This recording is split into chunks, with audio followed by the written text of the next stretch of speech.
izin poligami tidak diberikan apabila bertentangan dengan ajaran agama yang dianut oleh ASN terkait, tidak memenuhi persyaratan yang ditentukan, alasan yang diajukan bertentangan dengan akal sehat. Hah? Akal sehat apa itu? Berpotensi mengganggu tugas kedinasan, melanggar ketentuan peraturan perundang-undangan lainnya. Ini kok terlalu umum ini, Pak. Bertentangan dengan akal sehat. Bagaimana, Pak? Di mana izin mau poligami bertentangan dengan akal sehat? Kalau istri keduanya cantik banget, itu mah akal sehat gitu. Gimana, Pak? Pertama, ini aturan dari mana? Ini kan aturan dari Pergub ya? Pergub ya. Ya, aturan dari Pergub. Tentunya jangan nanya ke saya, Bang. Yang ngeluarin Pergub kan.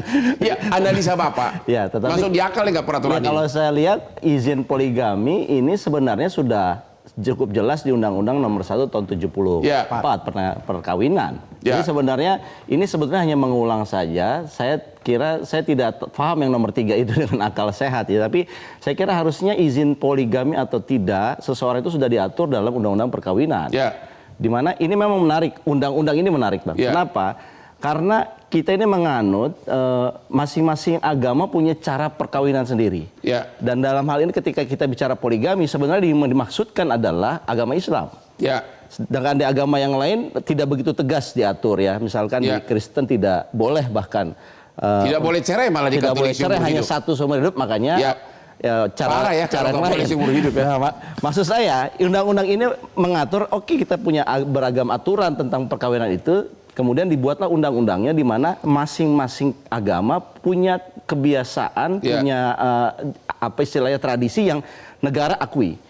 Nah, persoalannya adalah ketika ini masuk ke ranah ASN. Kan kalau Undang-Undang Nomor 174 itu berlaku untuk semua warga negara. Seluruh. Nah, sekarang orang ASN bertanya, lah saya bisa dong berpoligami? Cuman semakin kan, bisa. Semakin bisa kan? Negara menurut saya dalam Pergub ini sebetulnya ingin mengatur sesuatu yang mungkin tidak terlalu ketat. Mungkin ada persoalan di kalangan ASN. ASN ini gini, Bang, dibandingkan masyarakat umum, gajinya setiap tahun naiknya jelas. Relatif lebih sejahtera. Sehingga muncullah isu-isu bahwa ASN ini punya kesempatan dia untuk berpoligami ketika dia udah jabatannya tinggi.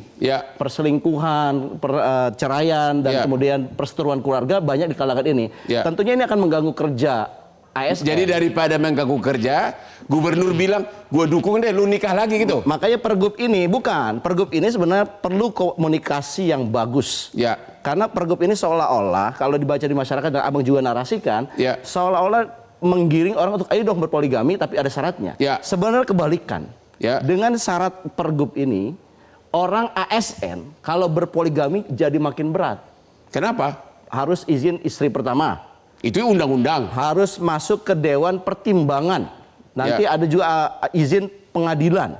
Sekarang kalau misalkan dia harus disidang di Dewan Pertimbangan poligami atau tidak, lelaki mana yang mau disidang atas keputusan pribadinya? Artinya dia bilang kalau dia ASN DKI dengan aturan begini, udah capek kita berpoligami dengan aturannya, mendingan tidak. Kawin siri aja. Kalau kawin siri atau tidak kan nggak boleh ASN kawin siri. Dalam arti kebirokrasian. Kan mereka nggak boleh kawin siri. Kalau boleh ketahuan. Iya, kalau ketahuan kan ada hukuman. Buat ASN itu. Makanya saya kira ini sebenarnya untuk memperketat. Kalau ASN yang baca ini dia akan berpikir 2-3 kali dibandingkan sebelum ada. Jadi menurut Anda peraturan gubernur ini justru untuk menekan angka kawin poligami. Menekan poligami yang kemudian menimbulkan kinerja ASN, pelayanan publiknya jadi bermasalah. Bukannya lebih lancar kalau kita punya istri muda? Ya, tergantung orang ya. Tapi saya kira begini, yang menjadi pertanyaan saya adalah di dalam pengantar Pergub itu juga diterangkan oleh Pak Menteri Dalam Negeri dan Wakil Menteri Dalam Negeri ini untuk melindungi ASN dan keluarganya, Pergub ini. Kenapa dilindungi? Bukan, persoalan saya begini, kenapa yang hanya dilindungi DKI saja? Ini kan aturan gubernur DKI. Kenapa nggak diangkat jadi peraturan Menteri Dalam Negeri misalkan? Seluruh Indonesia. Jadi ada satu historical yang agak aneh sebetulnya. Kenapa kok tiba-tiba tadi Pak Dewan DPRD mengatakan tidak ada konsultasi. Muncul tiba-tiba di bulan pekan kemarin, Januari. Tidak ada diskusi masyarakat juga. Dan kalau kita ingin bicara public policy-nya seluruh Indonesia melindungi ASN, kan seharusnya seluruh ASN. Benar. Berapa persen ASN di DKI dibandingkan seluruh Indonesia? Kan kecil. Loh, kenapa yang dilindungi mereka yang lain tidak? Nah, itu jadi pertanyaan publik. Anda setuju nggak bahwa ASN itu terang-terangan diizinkan boleh poligami? Bukan setuju atau tidak, Bang. Ini undang-undangnya sudah 40 tahun yang lalu. Boleh. Nah, kalau kemudian ASN nggak boleh, kan ASN akan bertanya, lah saya kan warga negara juga. Tidak adil kan? Jadi tetapi ada persoalan, dia punya tugas kenegaraan, tugas pelayanan publik, makanya diatur. Saya kira pengaturan itu sih sah-sah saja. Tetapi saya tidak dalam kapasitas setuju atau tidak. Saya hanya ingin mengkritisi satu, aturan seperti ini yang ketat ini butuh pengawasan. Nah, sekarang siapa yang ngawasin? Atasan langsung. Yang tadi Abang bilang kawin siri. Lah emang atasan tahu segalanya? Artinya undang-undang yang ketat seperti ini, pergub yang ketat seperti ini juga tidak akan workable kalau nggak ada pengawasan. Artinya nanti yang dikhawatirkan ASN tidak punya istri dua, dia punya istri dua dengan cara yang lain. Akhirnya mengganggu juga ASN-nya. Makanya ini harus dibuat diskusi publik supaya mengatur, kita ini pengen punya ASN kayak gimana sih standarnya. Kan ASN harus jadi teladan dong di masyarakat. Pertanyaannya, Anda kan ahli kebijakan publik. Kenapa hanya suami yang boleh punya istri lebih dari satu? Sebaliknya kenapa suami yang punya suami lebih dari satu, istri punya lebih dari satu? Anda setuju nggak? Itu kan kembali lagi kepada undang-undang pernikahan di mana perlu nggak dibikin undang-undang? Di mana di dalam tradisi kita, agama yang ada di Indonesia ini, perempuan tidak bisa poliandri. Tetapi laki-laki bisa poligami. Nah, kalau misalkan mau dirubah itu, tradisinya harus dirubah. Gimana Ibu Andi? Apakah itu diskriminasi? Kami cowok-cowok ini boleh punya bini banyak, sementara cewek nggak boleh. Walaupun cowoknya sudah malfunction, sudah nggak berfungsi organ tubuhnya gitu loh. Kan gimana, Pak?